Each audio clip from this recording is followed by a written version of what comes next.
Hello， 各位好，我是 Revision Lab 修成所的阿修，歡迎來到我的頻道。今天我們要探討一個幾乎所有人每天都會接觸，卻極少有人真正懷疑過的東西。我們往往認為科學和數據是絕對客觀的，而其中最具代表性的產物之一就是地圖。我們總以為地圖是忠實反映世界樣貌的完美鏡子，但是其實這是一個巨大的迷思。在今天的知識拆解中，我們要透過著名的地理科普頻道 Mapman 兩位創作者的深度訪談，來拆解製圖學背後的龐大邏輯。我們會發現，地圖不僅僅是導航工具，它更是一種塑造現實、傳遞意圖，甚至是進行資訊操弄的強大武器。我想先問大家一個非常核心的問題：你真的完全信任你手機裡的地圖嗎？當我們在陌生的城市裡迷路，或者在高速公路上尋找下一個出口時，我們幾乎是毫不猶豫地把決定權交給了導航軟體。我們的大腦預設了一種立場，那就是認定地圖是絕對客觀、經過嚴謹科學測量的文件。我們相信地圖沒有個人偏見，地圖不會說謊。但是，如果我告訴你，你每天依賴的這個工具，從根本上就充滿了主觀的編輯與取捨呢？我們對於科技工具的盲目信任，其實正是我們容易被特定資訊框架限制的主要原因。有一位知名的美國地理學家曾經說過一句非常震撼的話，他指出，所有的地圖從一開始就是一個謊言，因為地圖本質上只是一種表徵。這聽起來非常反直覺，對吧？但我們仔細用數學與邏輯來推演一下，世界上唯一一張100%不說謊、完全沒有任何物理扭曲的地圖，就是一張比例尺為1:1的真實世界全尺寸照片。但很顯然，1:1的地圖對我們來說毫無用處。因此，為了讓地圖具備實用價值，製圖者必須進行縮放，必須進行簡化，甚至必須刻意放大某些細節。而任何形式的簡化與放大，本質上就是一種物理維度上的扭曲，這就是製圖學無可避免的原罪。進入第一部分，我們來聊聊製圖學的隱藏議程，也就是人類視角與鳥類視角的對比。重點來了，既然地圖必定包含扭曲，那麼決定要扭曲什麼、保留什麼的背後，就一定隱藏着某種目的性。為了具體說明這一點，我們假設要為同一個街區繪製2張不同的地圖。如果這張地圖的目標受眾是人類，製圖者會刻意將道路畫得比實際比例更寬，並且標示出人類可以法營的街道名稱，因為我們需要這些資訊來進行地面導航。但是，如果我們今天的受眾是一群鳥類呢？鳥類根本不在乎街道名稱。一張專為鳥類設計的地圖會特別標示出樹木的種類、樹木的高度、樹木之間的距離，並且會非常明確地標示出正南方的位置，因為鳥類依賴磁場和自然地標來飛行。透過這個極端的對比，我們可以得出一個鐵證：一張地圖上出現了什麼資訊，絕對不是隨機的，而永遠是一種經過精心計算的編輯選擇。接着，我們進入第二部分，哥倫布兄弟的巨大謊言，來看看地圖如何作為宣傳工具。接下來這點超級重要。當我們理解了地圖具備編輯選擇的特性後，我們就可以來檢視歷史上最著名的地圖操弄案例之一。這不僅僅是地理學的範疇，這更是一場高明的政治與商業宣傳戰。主角是一位非常神秘的製圖師，也就是著名的航海家哥倫布的兄弟巴托洛美奧。根據歷史資料顯示，他在15世紀繪製世界地圖時，進行了非常大膽且刻意的物理篡改。他並不是因為當時測量技術落後而畫錯，他是故意把非洲半島和好望角的形狀畫得極度扭曲。更關鍵的是，他大幅度地縮短了歐洲跨越海洋前往東亞的視覺距離。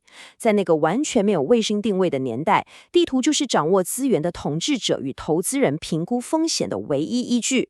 他透過紙與筆，直接改變了當時人類對世界形狀的認知。那麼他為什麼要冒着這麼大的風險去偽造資訊呢？他的最終商業目標非常明確，那就是為了讓向西航行，前往印度和中國尋找香料的貿易路線，看起來比實際情況更加安全，距離更短，並且更具備投資吸引力。如果我們用現代的商業邏輯來比喻，他所繪製的這張地圖，其實就是一份經過精心美化，用來降低投資人心理門檻的新創公司募資簡報。這向我們證明了一個殘酷的歷史事實：地圖可以成為一種極具說服力、影響力極大的宣傳工具。製圖者可以利用視覺上的縮放來驅動特定的人類行為。這就帶我們進入第3部分，地圖是如何塑造現代人的現實，成為我們大腦中的捷徑。我們繼續聊下去。你可能會想，剛剛那是15世紀的古老故事了，現代科技這麼發達，我們應該不會再被地圖影響了吧？其實不然，現代地圖對我們大腦認知的干預，甚至比古代還要深遠。有一句話精準地總結了這個現象：地圖成為了我們思考地理位置的捷徑。這意味着，當我們反覆依賴某一種地圖時，這個經過編輯的資訊會逐漸取代真實世界的地理狀況，直接刻印在我們的大腦神經回路裡。我們不再去記憶真實的街道長度，我們的大腦直接全盤接受了地圖餵給我們的簡化版本。讓我們來分析現代最著名的2個扭曲工具。第一個是英國倫敦的地鐵圖。1930年代，設計師在繪製這套系統時，完全放棄了真實的地理距離，他唯一優先考量的是車站與車站之間的拓撲連接關係。這導致數以百萬計的乘客在大腦中建立了一個完全變形、中心區域被極度放大的倫敦地理印象。第二個例子就是我們手機裡的 Google Maps， 它現在已經被全球幾十億人當作這個世界絕對且預設的標準樣貌。但我們往往忘記了，它依然是由具備高度商業目的的科技巨頭所創造的。演算法決定了哪些店家會被顯示，哪些路線會被優先推薦，這直接左右了實體店面的商業生死。數以億計的使用者本能地信任這些工具是客觀真理，卻忽略了背後依然充滿了商業議程。那麼創作者該如何運用這些概念呢？進入第4部分，創作者的實戰劇本，我們來揭開 Mapman 的幕後秘辛。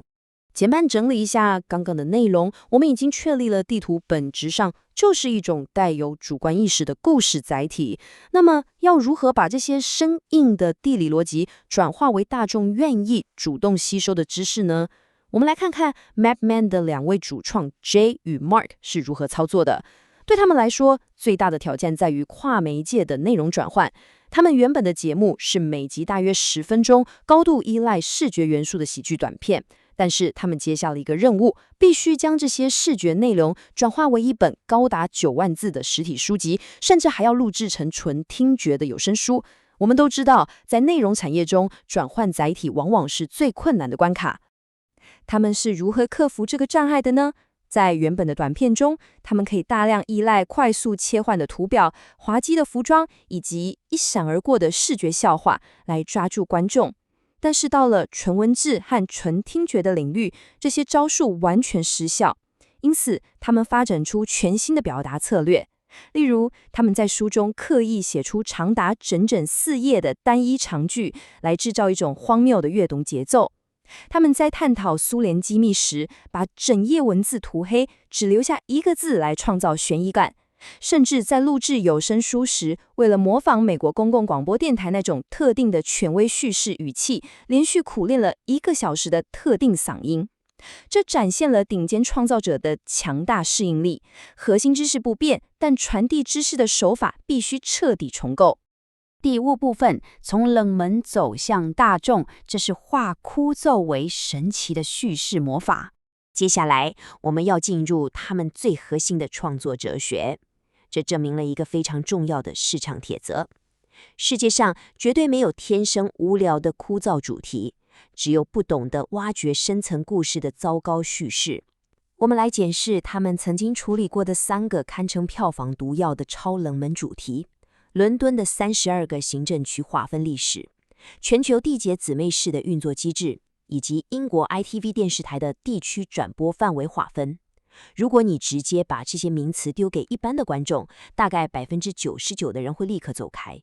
但是他們卻能透過近乎狂熱的深度研究，在這些看似極度乾燥的制度規範中，解開了隱藏在地理界限背後的權力鬥爭與歷史偶然。我們可以把這種化腐朽為神奇的創作方法拆解成3個標準步驟。這個框架對於我們在商務談判或寫企劃都非常受用。步驟1，刻意尋找一個極度冷門的主題。步驟2，用力挖掘隱藏在冰冷數據背後的歷史故事，找出那個牽動人性的關鍵節點。步驟3，也是最困難的一點，用引人入勝的敘事手法把事實寫出來。他們絕對不會在開場時就自己宣告這個主題很無聊，相反地，他們會像分析師一樣，一步一步帶領觀眾解開資料背後的謎團。他們將這種極致的內容產出過程定義為一種說故事的勝利。